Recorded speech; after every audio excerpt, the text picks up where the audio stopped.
Bien, donc je vous disais lors de la vidéo précédente que pour faire face à la naissance de ces églises protestantes, à savoir l'église luthérienne, l'église calviniste, l'église anglicane, eh bien l'église catholique ne reste pas les mains dans les poches hein, et va tenter ce qu'on appelle de mettre en œuvre une contre-réforme avec plusieurs réactions. Et je vous ai dit, la première, c'était la création d'un tribunal pour lutter contre ces déviances religieuses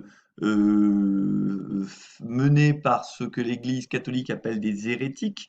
Donc ce tribunal chargé de mener l'enquête, de les arrêter et d'essayer de les remettre dans le droit chemin, ça s'appelle l'Inquisition.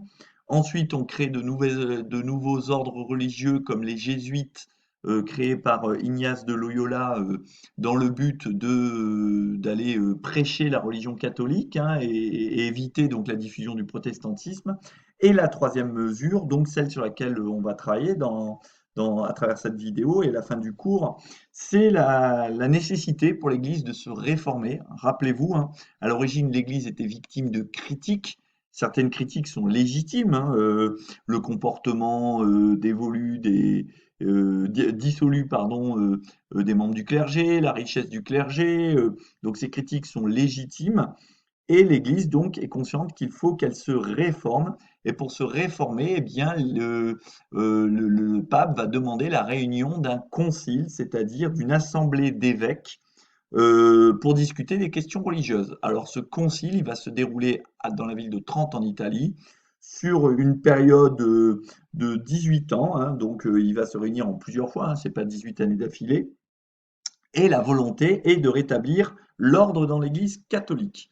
Donc ici présent, vous avez ce document sur lequel vous deviez travailler qui présente les conclusions du Concile de Trente que vous trouvez dans le manuel Hatier, hein, mais que vous trouvez également présent sur votre diaporama et sur la fiche d'activité. Et donc vous avez quelques extraits de ces conclusions qui sont écrites ici sur cette diapositive, hein. Et je vous demandais donc de lire attentivement le texte, puis de répondre aux questions suivantes. Donc la première consigne, donc, c'était de réaliser un tableau comparatif. Ce tableau, vous l'avez ici. Ah, oh, pardon, c'était pas celui-là. Mais vous deviez réaliser un tableau comparatif. Sur la gauche, vous avez les principes catholiques réaffirmés. Et sur la droite, vous avez les principes protestants. Et donc cette comparaison des principes catholiques réaffirmés par rapport aux principes protestants nous permettait donc de voir quelles avaient été les réformes mises en place par l'Église catholique pour contrer point par point les différentes critiques finalement qui sont l'œuvre des religions protestantes.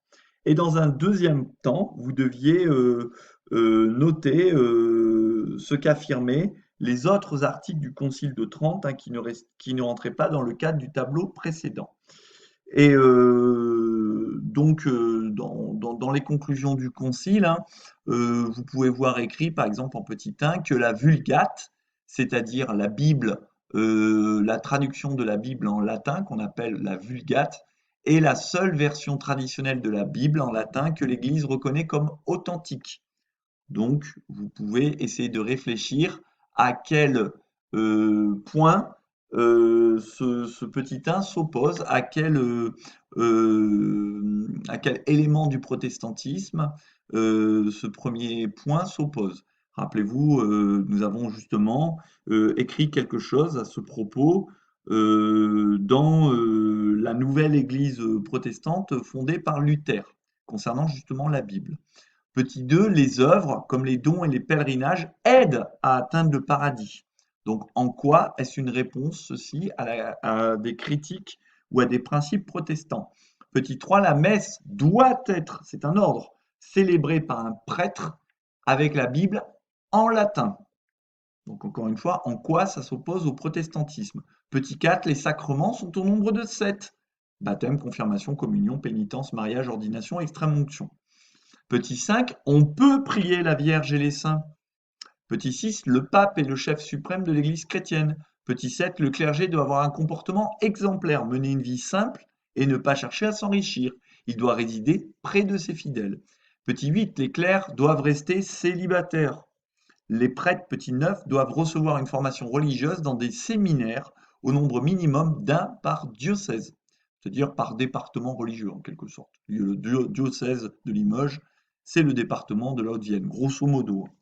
Petit 10, les enfants doivent suivre un enseignement religieux. Le catéchisme, c'est cette forme d'enseignement religieux, encadré par des prêtres. Enfin, 11, une congrégation de l'index doit faire la liste des livres interdits car contraires à la morale et à la foi. Et vous pouvez vous douter que parmi les livres interdits, eh bien, il y avait tous les livres protestants.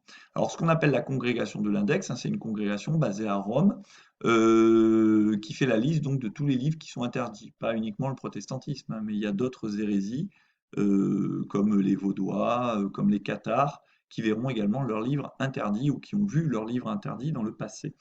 Et cette congrégation de l'index a entraîné l'expression la mise à l'index de quelque chose quand vous entendez dans les journaux, à la télévision, ceci a été mis à l'index. Ça veut dire que, entre guillemets, une idée, un livre a été exclu en quelque sorte de la sphère publique parce qu'il subissait de nombreux reproches et parce qu'il ne correspondait pas à la pensée dominante. Par exemple, si vous prenez le Troisième Reich, hein, je vais avoir mon point Godwin, eh bien, les nazis mettaient à l'index les livres qui avaient été écrits par des auteurs juifs ou considérés comme dégénérés ou des communistes, et on peut dire que ces livres étaient mis à l'index. Vous savez, à l'occasion de cérémonies publiques où ils étaient brûlés, ce qu'on appelait des autodafés. Tiens, autodafé, ça doit vous rappeler quelque chose, hein.